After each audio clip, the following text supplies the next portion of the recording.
Honourable Leader of the Opposition. After 9 years of NDP Liberals, taxes up, costs up, crime's up, time's up. And now he wants a 300% carbon tax hike, all the way up to 61 cents a litre. Why not let Canadians choose a common-sense Conservative government that will axe the tax, build the homes, fix the budget, and stop the crime now? The Right Honourable Prime Minister. The opposition has spent any time listening to Canadians over the summer, he would have heard that they need solutions. They need answers to the challenges they're facing. That's not what he's offering. Indeed, he doesn't care about Canadians. He just cares about himself and his own political interests. We're going to keep focused on doing the things that he refuses to do, whether it's him voting against dental care, whether it's him voting against child care, whether it's him voting against a national school food program. We're going to still deliver the things that matter to Canadians, like food in kids' bellies, childcare spaces, and supports for seniors to go to the dentist, many of them first time in years. The Honourable Leader of the Opposition. Children are hungrier than ever after 9 years of the NDP Liberals. In fact, 25% of them are not getting enough food, and we now know why. A carbon tax fraud has been perpetrated by this NDP Liberal Prime Minister, who kept secret Environment Canada documents that showed that the carbon tax was blowing a $25 billion hole in our economy. Our economy per capita is smaller today than it was 10 years ago, during which time the American economy has grown by 19%. Instead of a reckless plan to hike the tax to 61 cents a litre, why not allow Canadians to vote to axe the tax? The Right Honourable Prime Minister. Here's a news flash for the Conservative leader. Climate change costs money, and what would cost the most money to Canadians at all is his do-nothing climate plan. News flash: when the Toronto subway gets flooded, it costs money. News flash: when forest fires hit communities across this country, it costs Canadians money to rebuild. When you have droughts that hit farmers and agriculturists across this country, it costs money. What doesn't cost money is putting money in 8 out of 10 of the money of Canadians' pockets with the Canada carbon rebate to support their families and fight climate change. The Honourable Leader of the Opposition. Mr. Speaker, the Prime Minister just proved my point. His tax doesn't stop floods, fires, or droughts. All it does is create more poverty. This also from a high-flying, high-taxing, high-carbon hypocrite who flew 92,000 kilometers in a fuel-guzzling, tax-funded private jet while he taxes single moms and seniors for heating their homes.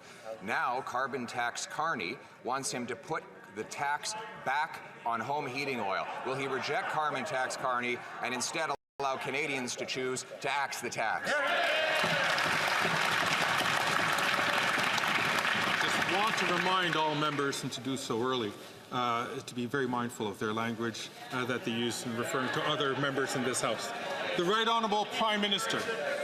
Mr. Speaker, the Conservative leader doesn't believe in climate change, and that's why he has a do-nothing plan to fight climate change. It would cost Canadians money and challenge the future we're building for our kids.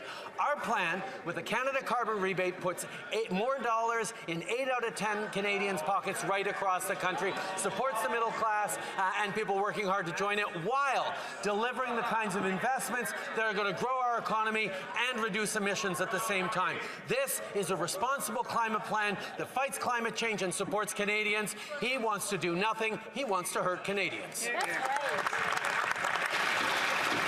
The Honourable Member from Thornhill. The Prime Minister gave the Finance Minister a real vote of confidence last week as he outsourced the job that she was supposed to have been doing for 4 years and gave it to a man who's not even in the Liberal caucus.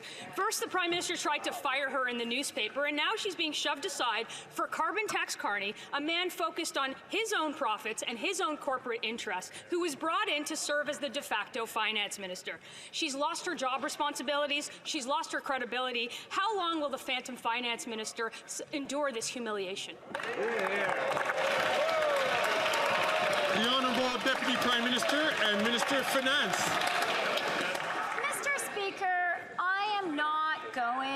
anywhere.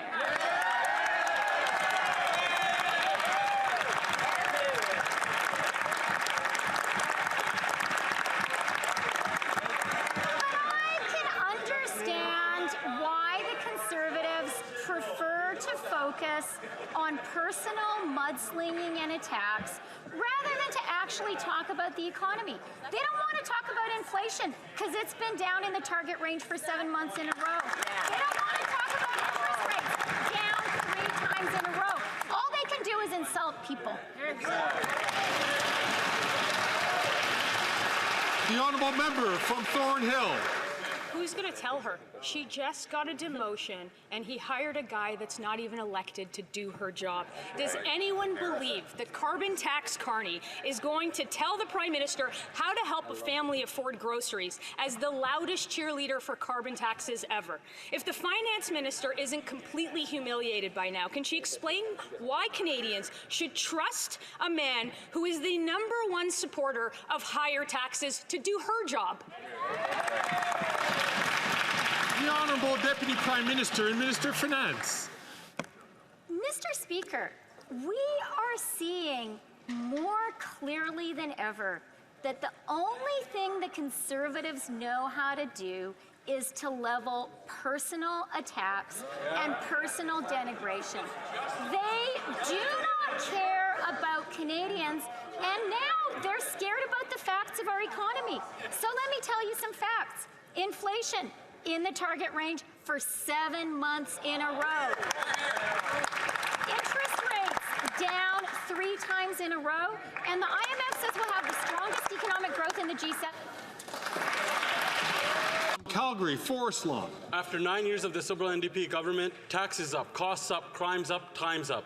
When the Prime Minister promised to quadruple the carbon tax scam, the leader of the NDP said, yes, sir, anything for his $2.2 million pension. And now, the Canadian Truckers Alliance released a damning report. The carbon tax scam adds more than $4 billion cost to farmers, families, and food. Why don't they just call a carbon tax election now and let Canadians decide whether to quadruple or axe the tax for good? The Honourable Minister of Environment and Climate Change. Newsflash, Mr. Speaker. We had a carbon tax election in 2021, and the Conservative Party had a platform where they said they would put in place carbon pricing in this country. Maybe he just has to go and look back at their own platform, Mr. Speaker. Again this morning, the Parliamentary Budget Officer was in committee saying that 8 out of 10 Canadian families where carbon pricing applies get more money than what they pay in pricing, Mr. Speaker. Unfortunately, the Conservative Party of Canada continues to spew lies and disinformation on this issue.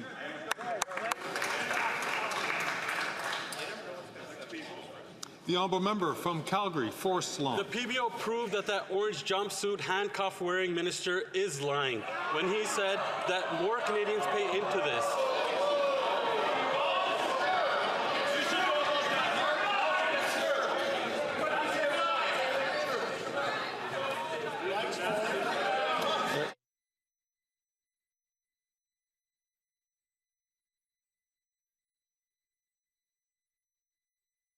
I know it's the first day back for members. We've all spent this time with our ridings. I'm going to ask the honourable member if he could rephrase his question because he knows that you can't.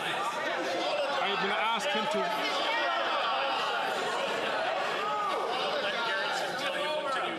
I am going to ask the honourable member to rephrase his question, to not use language which is normally considered unparliamentary. The honourable member from Calgary, Forest Lawn, from the top.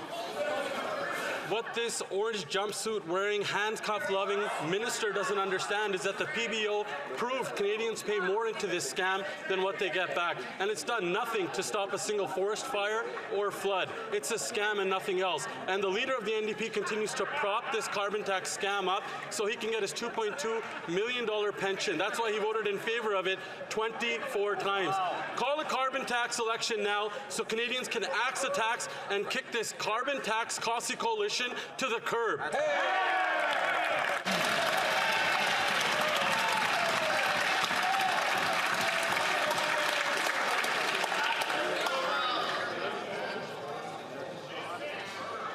It's really important for all members to choose their language and use their words judiciously in a way that is respectful to the House.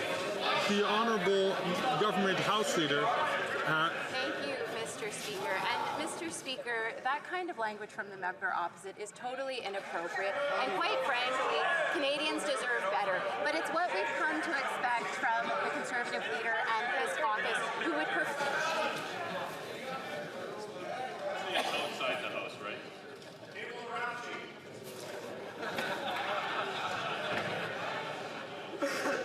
Colleagues, I could not hear the Honourable Minister give her response. It's difficult for me to hear that, so that I can make sure that the language is correct. The Honourable Leader of the Government in the House, please, from the top. Thank you, Mr. Speaker. Mr. Speaker, the language from the member opposite was completely inappropriate, and quite frankly, Canadians deserve better. But unfortunately, that's what we've come to expect from the Conservative members and their leader. And the reason why they're focusing on the price on pollution is because they want to distract Canadians from the real agenda, where they cut pensions for seniors, they cut childcare for families, they cut and defund the CBC at a time of increased disinformation. Mr. Speaker, they want to hide their real agenda from Canadians because they know that they won't like it. But, Mr. Speaker, they need to be under that scrutiny and they need to be honest with Canadians. Thank you, Mr. Speaker. The Honourable Member from Brantford, Grant. Mr. Speaker, after 9 years of NDP Liberals, taxes are up, costs are up, crime is up, and now time is up. Canadians are feeling more unsafe than ever. Violent crime up 50%, sex assaults up 75%, car theft 46%, and shockingly violent gun crime over 100%. Will the Liberals finally join Conservatives in protecting Canadians and demanding jail, not bail, for repeat violent offenders?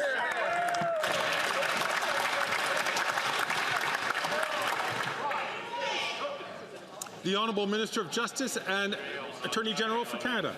Mr. Speaker, my fundamental job is to keep Canadians safe. Here's what we've been doing in the last 12 months. We've increased...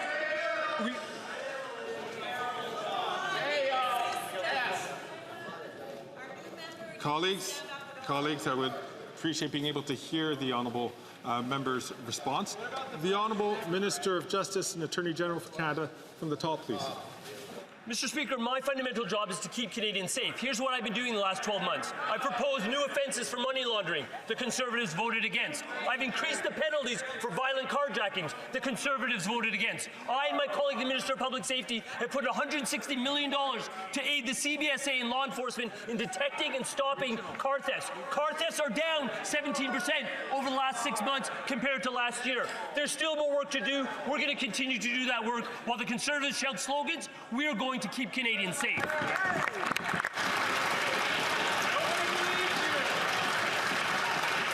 The Honourable Member from Brantford Brant. Simple fact is criminals have nothing to fear under the NDP Liberal legislation. Bill C-48 has done nothing to stop the crime in our communities.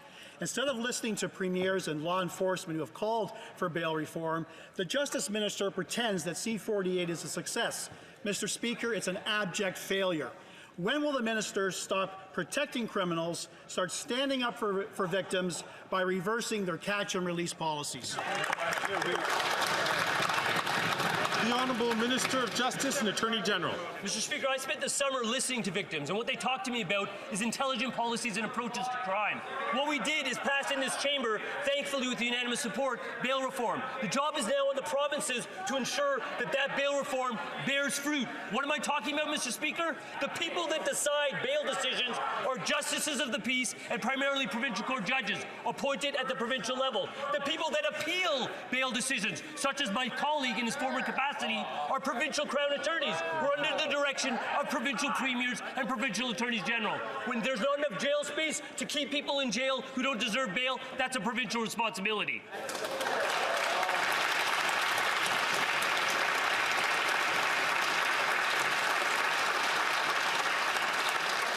The Honourable Member from Coast of Bay Central, Notre Dame. Mr. Speaker, after 9 years of the NDP Liberals, taxes up, costs up, crime's up, time's up. And now foreign access to Northern Cod is up. With the backing of the 6 Liberal Newfoundland and Labrador MPs, this government broke the promise to allocate the first 115,000 tonnes of Northern Cod to the inshore harvesters, and they caved to NAFO pressure to allow foreign countries back in with 5% of the northern cod quota. So this minister, Mr. Speaker, does she work for foreign nations or does she work for Canadians?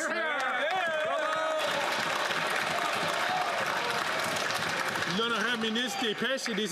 Honourable Minister of Fisheries and Oceans. Thank you, Mr. Speaker. Our government is aware of the cultural, economic, and historic importance of cod for the people of Newfoundland and Labrador. That's why, after 30 years of closure, I announced new modern fishing, which will lead to significant windfall for Newfoundland and Labrador, all while leading to well-paying jobs. Our government is committed towards sustainable, prosperous fishing that will support the generations of today and tomorrow, Mr. Speaker. The honourable member from New Brunswick Southwest. Mr. Speaker, after 9 years of NDP Liberals, taxes up, costs up, crimes up, and time's up for this atrocious Liberal fisheries minister. She has failed to protect one of Atlantic Canada's most important industry, the lobster fishery. In my riding, there are no DFO enforcement officers along the Canada-U.S. border. Poachers from Maine are illegally fishing lobsters in our waters. They are stealing Canada's natural resources. 60 New Brunswick fishing boats held a peaceful protest Saturday, calling on the minister to enforce the law and protect Canadian sovereignty. Will she do her job, or will the Prime Minister fire her?